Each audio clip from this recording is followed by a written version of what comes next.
మీ సపోర్టుతో రాఖీ పౌర్ణమి రోజుకి 1000 subscribers cross అయ్యారు. అసలు ఊహించలేదు ఇంత త్వరగా కంప్లీట్ అవుతారని. నేను ఛానల్ స్టార్ట్ చేసి అప్పటికి జస్ట్ 46 డేస్కే 1K వచ్చేసింది. నాకు చాలా హ్యాపీగా ఉంది. ఇదంతా మీ అందరి సపోర్ట్ వల్లే సాధ్యమయ్యింది. అందరికీ పేరు పేరున థ్యాంక్స్ అండి.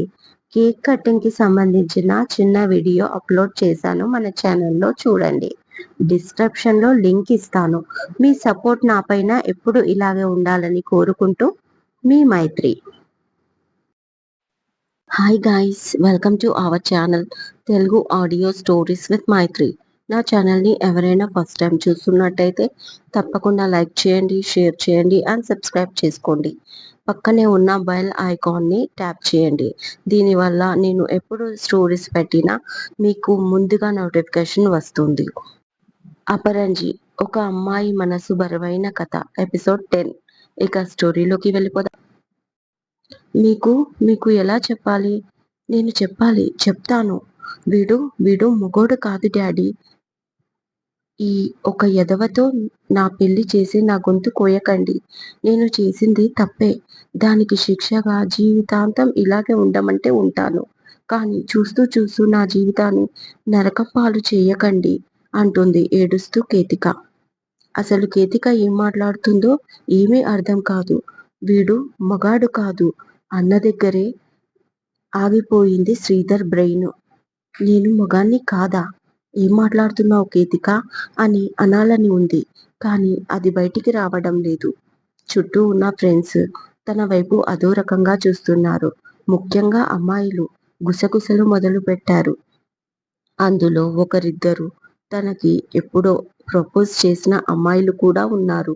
కేతిక అందాన్ని చూపించడానికి వాళ్ళని పిలిస్తే ఇప్పుడు వాళ్ళే అదో రకంగా నవ్వుతూ ఉండడం, అవన్నీ గమనిస్తూ ఇక భరించలేక, ఒక్క నిమిషం కేతిక ఇలా రా, నీతో మాట్లాడాలి అంటూ కేతిక చెయ్యి పట్టుకోగానే విదిలించి కొట్టేసింది.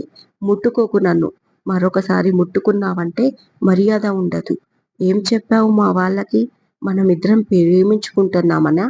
నీకు పెళ్ళైన విషయం నాకు తెలీదు అనుకుంటున్నావా? ఆ విషయం దాచి మా వాళ్ళను మభ్యపెట్టి నాతో పెళ్లికి ఒప్పించావు. పెద్ద మగాడిలా నన్ను రూమ్కి తీసుకెళ్ళావు, కానీ విషయం ఏమీ లేదు నీ దగ్గర. ఆ విషయం గురించి దాచి సెకండ్ పెళ్లికి రెడీ అయ్యావు నాతో. నువ్వు చేసింది క్రైమ్ తెలుసా? నీపైన పోలీస్ కేసు పెడతాను నేను అంటూ తలలోని పువ్వులు, చేతిలకు ఉన్న గాజులు తీసి కింద కొట్టి గట్టిగా అరుస్తూ ఏడుస్తుంది కేతిక. కేతిక తల్లి ఆమెను దగ్గరికి తీసుకొని పోనీ అమ్మా అంటూ ఓదారుస్తూ భర్త వైపు చూసి వద్దు అని సైగ చేస్తుంది. చాలా మంది విషయంలో ఇది పెళ్ళయ్యాక తెలుస్తుంది. మీ అమ్మాయి అదృష్టవంతురాలు, ఈ పెళ్లిని ఆపేయండి అని చక్రధర్కి రిజిస్టర్ ఆఫీసర్లు వాళ్ళు చెప్పి వెళ్ళిపోయారు. అంకుల్ ఒకసారి కేతిక అనగానే శ్రీధర్ ని చూసి నోర్ముయ్, చేసింది చాలు. నీ గురించి సరిగ్గా తెలియక పెద్ద తప్పు చేయబోయాను. నేను ఒకసారి ఆలోచించాల్సింది. ఎలా తొందరపడ్డానో నాకే అర్థం కావడం లేదు. పరువు కోసం ఆలోచించాను, కానీ నా కూతురి జీవితం గురించి ఆలోచించలేకపోయాను. మరొకసారి లైఫ్లో నీ ముఖం నాకు చూపించకు అంటూ కేతికాన్ని తీసుకొని వెళ్ళిపోయాడు చక్రధర్. అందరూ తన వైపు జాలిగా, కొంతమంది హ్యాపీగా, మరి కొంతమంది పొగరు అణిగింది అన్నట్టుగా చూస్తున్నట్టు అనిపించింది. అన్ని అరేంజ్మెంట్స్ కి డబ్బులు ఇచ్చేసి సుమన్ చెప్తున్నా వినకుండా బైక్ తీసుకొని బయలుదేరాడు శ్రీధర్. ఎంతసేపు కేతిక మాట దగ్గరే ఆగిపోయింది తన బ్రెయిన్. ఆ మాటలే గుర్తుకు వస్తుంటే ఎదురుగా వస్తున్న లారీని చూసుకోలేదు. పూర్తిగా దగ్గరికి వచ్చాక సైడ్ టర్న్ తీసుకుంటే వెళ్ళి చెట్టుకు గుద్దుకున్నాడు శ్రీధర్. ఎందుకైనా మంచిది అని సుమన్ ఫాలో కాబట్టి వెంటనే అతన్ని హాస్పిటల్కి తీసుకెళ్లాడు. గదిలో పడుకున్న శ్రీధర్కి అంతా ఒక కలలా అనిపించింది. కేతిక ఇలా మాట్లాడుతుందని ఊహించలేదు. ఎంతో అమాయకంగా అందంగా ఉండే కేతిక మనసు ఇంత వికారంగా ఉంటుందా? కనీసం ఎదుటి మనిషిని అర్థం చేసుకోలేనంత పైగా నాకు పెళ్ళైన విషయం కూడా తెలిసి నాతో రిలేషన్‌లో ఉండడానికి వెనుకాడలేదు. ఏమీ తెలియనట్టే మాట్లాడి నటించింది. తప్పు నాదా? లేక కేతికదా? ఇలా సాగుతున్నాయి గదిలో పడుకున్న శ్రీధర్ ఆలోచనలు. అప్పుడే బయటి నుంచి అత్తయ్య ఆయన పడుకున్నారా? ఒక్కసారి చూడాలి అన్న అప్పి వాయిస్ వినిపించింది. వెంటనే గట్టిగా కళ్ళు మూసుకున్నాడు. తనని చూడడం ఇష్టం లేక శ్రీధర్. కానీ నిజానికి తనని ఫేస్ చేసే ధైర్యం లేక. ఎంతైనా మగజాతి పౌరుషం కదా! తన తప్పును ఒప్పుకోవడానికి మనసు ఒప్పడం లేదు అతనికి. అప్పి లోపలికి వెళ్ళింది. శ్రీధర్‌ని చూసి డిస్టర్బ్ చేయకుండా మళ్ళీ బయటికి వెళ్ళిపోయింది. ఆమె మువ్వల శబ్దంని బట్టి తనకు అర్థమై కళ్ళు తెరిచాడు శ్రీధర్. అప్పి బయటికి వచ్చేసరికి ఇది అంకుల్ జరిగింది అంటూ వివరించాడు సుమన్ రాజయ్యకి. అప్పి కిచెన్‌లోకి వెళ్ళి శ్రీధర్‌కి సూప్ రెడీ చేసి వాళ్ళకు కాఫీలు పెట్టి అందరికీ అందించి, అత్తయ్య నేను నైట్‌కి వచ్చి చపాతీ చేస్తాను. పేషెంట్‌కి రైస్ కంటే చపాతీయే మంచిది. మీరు టెన్షన్ పడకండి. సూప్ తాగించమని చెప్పి మళ్ళీ వస్తాను నైట్‌కి అంటూ వెళ్ళిపోయింది.